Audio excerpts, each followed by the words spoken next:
To the 192nd episode of the Daily Flip podcast. I'm your host, Alex. And today we're going to be flipping through some of the top stories, including how regulation impacts the average American family, how the empire is slowly falling around Mr. McConnell, the previous Speaker of the House, and an interesting one talking about the re-election of two particular areas in Alaska and Washington and their effect on the overall makeup of the House. And of course, we will end today with our daily delight, a story meant to leave you feeling positive, ready to take on the day. Now, that's enough rambling from me. Let's jump into our daily debate. So how much does the federal government cost you per year? If you're going to put it in a spreadsheet, if you're going to do the math, how much per year are you spending on taxes or in fees, on late fees, things that you didn't necessarily pay off, or if you know there's a very particular regulation or sort of permit that affects you or your business that you have to get every single year, how much does it cost you? And, some things aren't necessarily quantifiable, but if you want to do the math and throw it down there, I'd love to hear what you have to say, because it really connects with this first article that we have from the Daily Signal. It reads, here's how much regulations cost the average American family and how Biden is making it worse. So if you're a person who regularly reads the Daily Signal, you know that they have a nice little vendetta against our current president, as a lot of different people on the right side of the aisle do. But I want you to remove that one. We'll get to that at the end. The first thing we're going to focus on is the actual cost that these regulations bring on to the average American. At the end of the day, does any average American, any American family want to be paying more? Or do they want to have to deal with inflated prices? I would argue, no, they don't. But that's just my opinion on the matter. Maybe you do like some of the benefits that come from these different regulations and you're willing to put up with it, but just in an amount of money. If you actually, in a conceptual sense, oh yeah, this regulation, yeah, if it costs us a few extra bucks here or there, but actually having quantifiable data about how much you're paying as a household is probably going to resonate a little bit more with you. So let's go to our first quote. Quote, Americans expect to pay federal taxes, but the federal government also picks their pockets in more hidden ways. And President Joe Biden is making the problem worse in pursuing his political agenda, according to the Competitive Enterprise Institute. So, yes, it sounds like a nonprofit. Yes, it sounds like they have a very specific goal, Competitive Enterprise Institute, but that doesn't mean that their data is wrong. It's just something you need to think about. Maybe you want to go back to the source and read up on it a little bit more. But their report says, quote, American households pay at least $14,000 a year in hidden regulatory costs. And this is coming from Wayne Cruz, the Fred L. Smith Fellow in the Regulatory Studies at the Institute. Says a new video provided exclusively to the Daily Signal. Instead of finding ways to cut those costs for Americans, President Biden's whole of government policy framework prioritizes political causes like climate change and equity in the regulatory process, end quote. And you may be thinking, okay, wait, hold on. Why are those last ones interesting? And you can look specifically at climate change for very obvious examples, which is if there's going to be a solution to climate change and it is proposed by the government, it's going to mean more restrictions on certain types of products.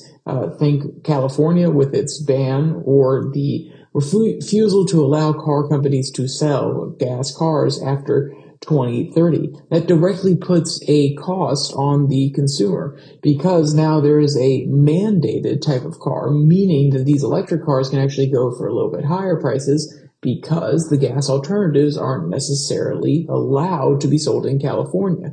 Or if you think about policies such as making it so that every single coal plant has to have a certain type of, let's put it as CO2 reduction unit in its coal stack.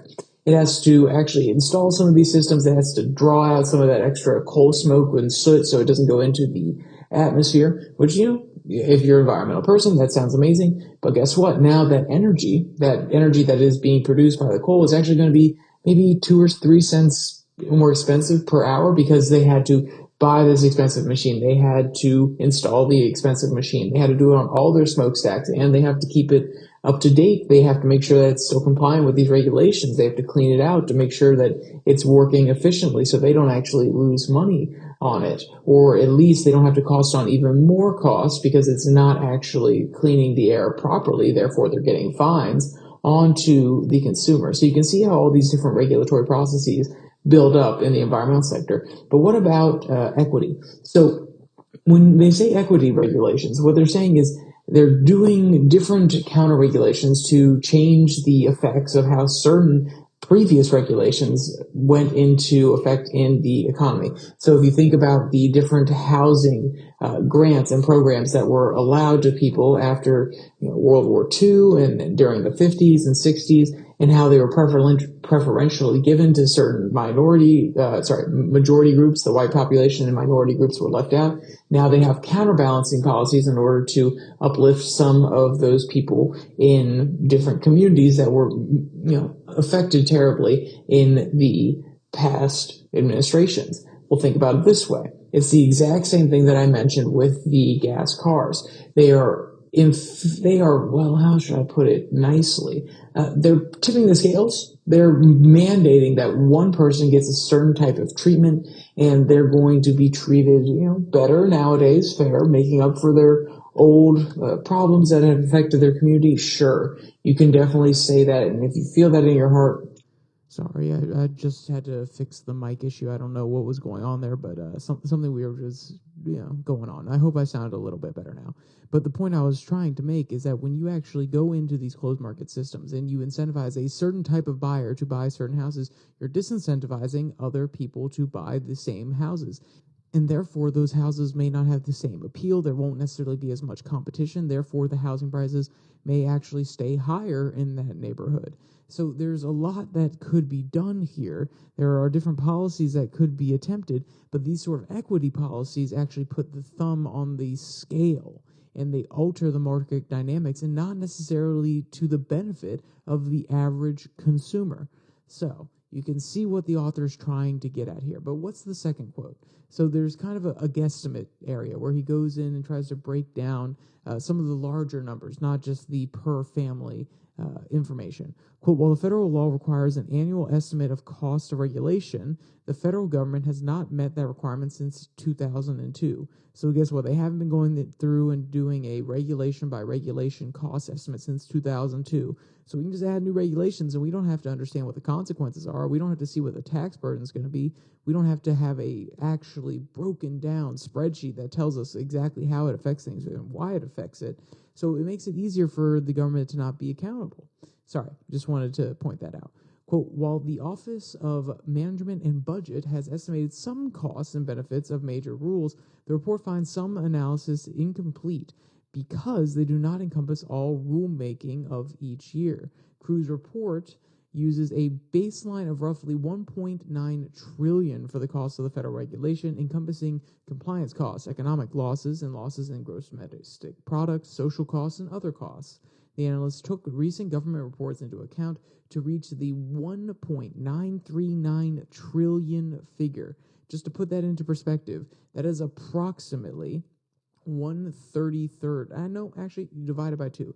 It's about, 1/15th, 1/16th of the current national debt per year. Now, obviously, some taxes go into that, and we'll talk about that here in a second, but it's not nearly enough. Quote, although he acknowledges that this represents an estimate based on non-scientific, disclaimer-laden amalgam of GDP losses and compliance costs derived from available official data and other accessible sources, the $1.9 trillion represents more than 3/5 of the level of corporate pre-tax profit in 2022, which was $3.138 trillion. And the reason they're saying here that, okay, the pre-tax profit for all these companies that possibly are subject to these regulations is $3.138 trillion.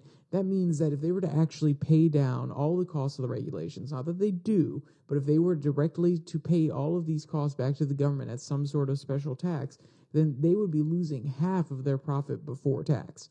Which is, maybe you could say, hey, we need to cut down the big corporations. Sure, they could be a little bit leaner, but at the end of the day, that's a lot of jobs that would have to be cut. That would be a lot of changes in corporate culture that may actually benefit or, well, they wouldn't benefit. Sorry, they would cost the consumer, because guess what? Now, well, we used to have 3 people who were able to do this one task, and now we have to hire this really specialized person. And even though he can get it done as one, and we were cutting some of the costs, we actually have to pay him a little bit more because he's such a specialist, so on and so forth. So it's a tricky business trying to regulate these companies, and then trying to say, oh yeah, we're going to throw all of these extra regulations that you have to comply with, therefore upping the cost on the consumer, and then also all these other little tiny costs that, like social costs, not just compliance costs, that's also going to have to be accounted for. So you can see here how the costs just add up, and people probably wouldn't be happy about it if they knew the whole number. But what's even more interesting here is, quote, a far larger number than the estimated corporate tax revenues of $382 billion. So let's do some quick math there. $382 billion is roughly a third of a trillion, and we're basically at 2 trillion. So what? That is let me do that again. That's actually 6 times the cost, the compliance costs, all these extra costs that we don't necessarily see on the balance sheet, but we can, ascertain through prices and could be implicated as actually costing the average family. It's actually 6 times greater than the amount of tax revenue that they get from the corporations that they are regulating. It's peculiar to me that we don't actually have this breakdown anymore that we used to do all the way up until 2002, because it would give us a nice understanding of, okay, hey, this regulation, it costs this much. How much tax revenue are we getting from that industry? Okay, we have an acceptable ratio of, well, actually, this is going to be too expensive. If you have a ratio of 1 to 2, therefore, the tax revenue we get is 1, and the expenses caused by the regulation or the rule is 2, then that's fine. But if we have a 1 to 10 ratio where the tax revenue doesn't even come close, it's 10 times smaller than the cost of regulation and rules caused on the company, maybe we need to reevaluate that one. Maybe we need to say, hey, we actually need to cut this rule. We need to make a more refined one. The technology has changed, so we actually need to shed some of these old ones that are still costing companies money when they could be using new technology, or they could be using a new process. There's lots of different options here. And this is why Daily Signal doesn't really go after Trump as much, because Trump, for every one regulation that he put on the books, he tried to cut 2 regulations. I believe that was his math equation. Biden has not done that. He's put almost all of the regulations that he saw fit, or at least adaptations of them during the Obama administration, back on the books. Most of the ones that Trump cut, he put back on the books.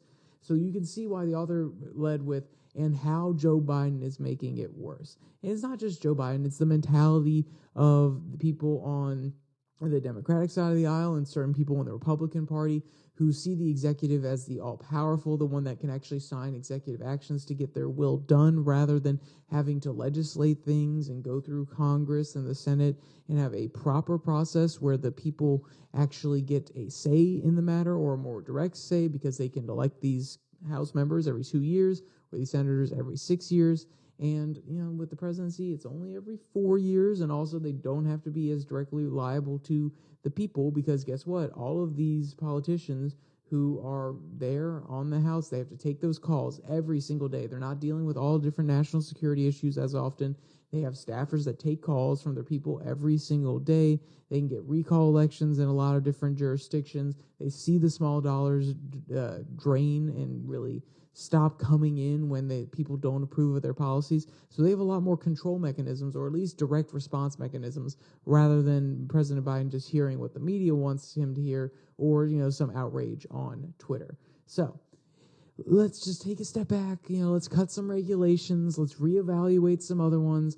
I think we can move forward in a healthy way. We can have okay regulations that actually protect the safety of the citizens while not increasing the tax burden, just the burden economically on people too much. But the problem is it's bloated. Once you start one regulation and rule, you're like, well, why didn't I think of this next one? And then you have A, B, and C that comes along with D, E, and F, and it keeps on going. We need to seriously sit down and think about some of these rules that have been on the book for too long, that are costing people, and reevaluate some of the ones that just are basically pointless, that companies don't really fall in line with anyway. They do the math. They're like, okay, what's the compliance cost? what's it actually going to cost us in order to implement it? No, we're not going to implement it. And, we're going to get we'll just pay the compliance cost. Well, if nobody in the industry is following that regulation and you're still sending out people and paying them to go check if they're following it, then get rid of that regulation. Because obviously if they're going by just fine and not having to, continually get banned, but rather they're just paying the compliance fee and they're getting by and the social outrage is not there to shut them down and not buy their product anymore, then obviously that rule or regulation is absolutely crazy. And I'm not saying that I know there are 100% ones on the book like that. I'm just 90% certain there are a whole bunch of them on the books that we could reevaluate in that way. But that's enough on that one. That's enough on the Biden dreariness. Let's jump to another national figure who has recently been thrown out of their office, which is Mr. Kevin McCarthy. This one comes from The Nation, Kevin McCarthy's Empire of Lies. And when I first read this one, I was like, really? Did he really say that? And then I also caught myself like, oh yeah, he's right. Oh wait, no, he's definitely wrong. And then I tried to justify. I was like, maybe he meant this, maybe he meant that. Well, at the end of the day, it's just kind of funny. And I wanted to bring this one, it's a little bit of levity. Like, really, okay, these are the people that we choose to put in power, the people that we choose to be there representing us on the Hill in the greatest nation on the planet. I know that's arguable, but when it comes to freedoms, protecting your encroachment on your life by government, America is probably number one all the way. And I think those are some of the more important values. But that's besides the point. It's just, let me just read it, okay? Quote, Kevin McCarthy used his brief tenure as Speaker of the House of Representatives to wage a culture war against what he has declared as woke indoctrination in our schools, borrowing a page from Florida Governor Ron DeSantis and other right-wing firebrands. The Republican Speaker went out of his way to attack critical race theory and the honest teaching of American history. McCarthy is no longer second in the presidential line of succession, but the former speaker is still trying to replace facts with fantasy. On Sunday, McCarthy posted a video of himself explaining that in every single war that America has fought, we have never asked for land afterward, except for enough to bury the Americans who gave the ultimate sacrifice for freedom. Well, that doesn't necessarily pan out exactly how he's thinking. Now, some of the examples they bring up here is, we actually took land during the course of the war, which is different than like going into a peace treaty and saying, hey, we want this specific land, like this is American land. But I think the author does bring up a few different points where it's like, okay, well, it's kind of a gray area here, and he's kind of living in the middle. And when you're talking about teaching U.S. history, and whether or not I agree with getting some of the CRT stuff out of there, I've said my opinions on that before, but whether or not you agree on that, it is funny. We're like, yes, we need to have pure American history taught, and then you don't necessarily know all the facts, or you're at least not willing to go into the gray area that exists in some of these situations and express all of what happened. It is kind of ironic. It's kind of funny. Quote, so the facts. The United States, which took its current form via a westward expansion that displaced Native Americans from coast to coast, has a very long record of making post-war land claims. The Revolutionary War was settled in 1783 with the Treaty of Paris, in which, according to the U.S. Department of State, the United States succeeded in obtaining Newfoundland fishing rights and the western border that extended to the Mississippi River with rights of navigation.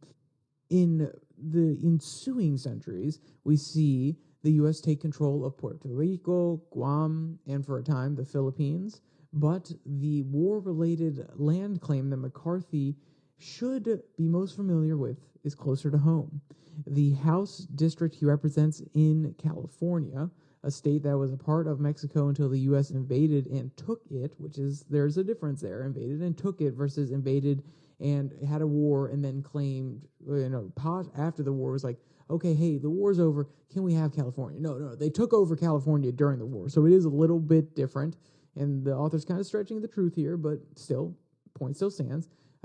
In the U.S.-Mexico War of the mid-1840s, which was launched amid a barrage of lies from President James K. Polk, ultimately seized a vast stretch of northern Mexico in an imperialist land grab. Yes, That's true. It's an imperialist land grab. That doesn't mean that, hey, we were asking for land afterwards. If I'm going to give McCarthy his time of day, if I'm going to be generous, I'm going to say, no, what he was actually saying was, when we participated in these grand wars, these large-scale wars with different allies, we never afterwards said, okay, hey, we just help you defeat the Nazis, give us a chunk of Germany. Now, we did get part of Berlin, but it was under joint control technically, and one sector was under supervision, and then over time it actually came together under one Berlin, which was West Berlin. So yeah, there's also a little bit of interesting middle ground there as well. But the author likes to pull at the heartstrings a little bit, and they pull out a quote, or at least a little bit of reckoning from Thoreau. And I don't want to necessarily read the Thoreau quote and go through it that way, but I do want to read the following, or the second to last paragraph, the one following, where they talk about the Thoreau quote, which is an interesting way to sum all of this up. Quote, McCarthy may not have read Thoreau quite as closely as did Muhammad Gandhi or the Reverend Martin Luther King Jr., but he might at least have recognized that the Golden State's Kern County, which he has represented for decades in the state legislature and the U.S. Congress, President Polk's war of conquest made vast swaths of land that had been on the northern cusp of Mexico, including Ranchos Los Alamitos y Agua Caliente, Rancho El Terno, and Rancho Castas. I'm sorry if I mispronounced that last one. A part of the new American state of California.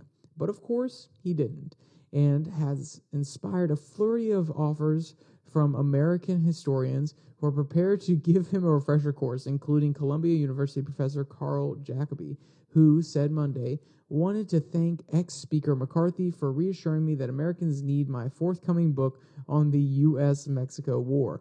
And honestly, I think I'm going to pick up that book. Not that I necessarily know the guy whatsoever. I haven't read any of his other stuff.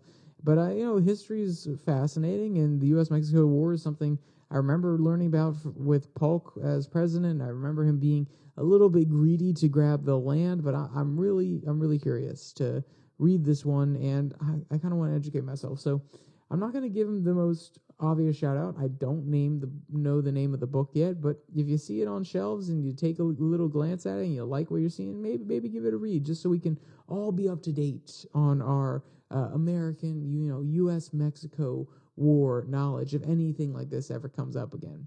Because when you first hear his claims, you're like, oh, okay, like what's he saying here? Maybe there's something. And then when you think about it for a second, you're like, wait, hold on, didn't we have colonies that we took from Spain? So, it's obviously a not as straightforward, and thank you for the authors for calling it out. It kind of just made me giggle, and it's something really, really cute. So I probably should have put that one at the end, but I found that more interesting. In this last article, it's not going to appeal to everybody, but it is still an important one, so stick around if you're still here. This one comes from a newspaper out of Washington called the Ascadia, and I don't know what the last part is. I think it's report. But I wrote it down a little bit funny, and my handwriting is not necessarily the best. But the headline reads, after printing up WA03 in Alaska in 2022, PNW has Democrats on the defensive. So, yes, I know that probably didn't translate. It's a small district in Washington state and a district in Alaska that the Democrats won. That, it was a really tight battle, and at the end of the day, they're going to have to keep on fighting for 2024, and we may see these seats flip back, we may not, but if they can stay Democrat, then the Democrats may be able to keep that thin margin just as thin as it is, rather than giving a larger one to the Republicans so they can get a few different bills passed without needing any support from the Democrats. Honestly, I kind of like the fact that we have thin margins right now. Don't get too much done. If you can get things taken away, sure, great. But if you can't come together and decide to get things passed, I don't want too much change. I would try to limit the amount of change that we have, the new regulations and rules and laws that go on the books, these different agencies that they have to, create the guidelines for, because the executive order says, hey, create the agency, and then Congress goes through and says, okay, this is actually going to be part of your purview officially. This is going to be the rules process, stuff like that. So, if we can slow all that down, you're not going to catch me sad. So first, let's talk about Perez. Quote, the depleted ranks of Congress's once abundant blue dog Democrat caucuses received an unexpected replenishment in these parts last year with the election of Maria Perez in Washington 3 and Maria Peliota in Alaska. Each did the Republic a service. Perez defeated extremist MAGA Republican Joe Kent, an extremist who proposed putting presidential pandemic advisor Dr. Anthony Fauci on trial for murder, and Peliota halted the political revival of the 2008 Republican vice president nominee, ex-governor Sarah Palin, becoming the first indigenous Alaskan native to serve in Congress. The Republicans have already targeted both of these as low-hanging fruit in 2024. Alaska has not voted Democrat for president since Lyndon B. Johnson carried the 49th state in 1964, and Donald Trump has twice carried the 3rd congressional district in southwest Washington. The rural Washington area has become very Republican. The fates of MGP, Ms. Perez, and Peliota have made nationwide implications. So, like I said, these are kind of bellwethers. They're going to see where the rest of the trend goes. Alaska doesn't normally go, for the Democratic candidate. So, if they can keep this Democratic House member in their seat and still, have Trump in there, that could be a big deal. It shows a little bit of splitting of the sentiment within Alaska. Maybe it really does come down to an incumbent effect, but maybe not. Maybe it really swings heavily Republican. That'll be interesting. And the fact that this one district in Washington has been swinging to the right, and now it's also swinging back to Democrat, it speaks to maybe there's a message that these kind of Democrats that were talking to the more rural voter, they were talking to the more working class, as they put it here at the beginning, the blue dog Democrats, the people that could be persuaded to vote Republican, especially with their new populist messaging. Maybe this is a path forward for some other Democrats. So the reason I want to bring this one up, you can go read the really in-depth article yourself, and you can get a better understanding of how all of these battles went down and what it's going to look like in 2024. But it's something you should definitely keep your eye on. So remember, that is Washington 3 and Miss Mary Peliota in Alaska. And remember, in Alaska, they have ranked choice voting. So it's not necessarily just down to Republican, Democrat. There could be an independent on there. There could be 2 Democrats. There could be 2 Republicans. And things get a little bit more mixy there. So that's something you have to keep in mind when looking at Alaska for the future. So let's jump to our daily delight. This one comes from Parade Pets. I know I've been grabbing a lot from them really recently. And the headline reads, Grumpy Cat totally changes after the incoming new kitten is brought into the family. So, hey, I know how it is to have a new animal. We had a dog for a long time, and then there was a stray cat, or not a stray cat, a cat that was a neighbor's cat, and then they left, and he kind of just stuck around. We started feeding him. So, there's a few different dynamics that happen when you have new animals present, and you kind of have to see how things are going to acclimate. Well, I'll tell you now, this cat was not necessarily the biggest fan of anybody new, but even old cats can learn new trick. Quote, here, thanks to @TezMD, we meet one family who noticed that their grumpy cat Oliver could use a pick-me-up. So they decided to introduce a new member of the furry family. Cue the entrance of Turbo, an adorable kitten with enough energy to brighten anyone's day. But I'll tell you now that this was not something that was done immediately. It was a little bit of a slow introduction, but eventually came around. Quote, the video shows us the magical moments as Oliver's grumpiness takes a back seat to the playful antics and cuddle sessions with Turbo. It's a touching reminder of the positive impact a new feline friend can have on the dynamics of a household. And I think it is 100% true. At the end of the day, if you got to mix things up, bring in a new animal, maybe it brings a little bit of life back to your old animal, that's inspiring, and we love to see it. Even the old ones can get along with the youngins every once in a while, even if they're yelling, get off my cat litter box. Sorry, I was trying to say get off my lawn. But that's enough for me. So if you want to see any of the cute photos or videos from this article or read any of today's articles, there'll be a link in the description below that like and subscribe button. Also down there, you can find a link to the podcast on Spotify, Pocket Casts, Google Podcasts, as well as Podvine, and the Twitter handle at Your Daily Flip, where I post something, the Twitter tirade every Tuesday and Thursday, a little bit less formal, less quotes, just kind of off the top of my head or something that I'm reading. So, with all that said, there's only one more thing to say. Stay safe, don't die.